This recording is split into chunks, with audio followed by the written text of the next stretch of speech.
Tuwang-tuwa sa MK, naliligo yung ibon, nababasa siya dito. MK, wag ka maingay.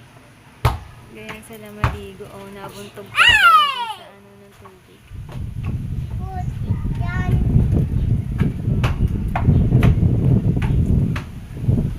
Kala nyo naliligo din po ang ibon. Ayun oh.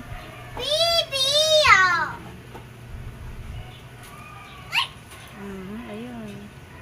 Nabuntog na siya. Oh. Nag-swimming na rin siya.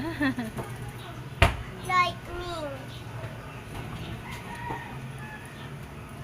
Sa araw-araw lang pinapalitan yung tubigan nila, malinis yan. Pinitan din kasi sila eh. Basang-basa na yung katawan nila. Kasi maligo. Diba? Pumalik pa.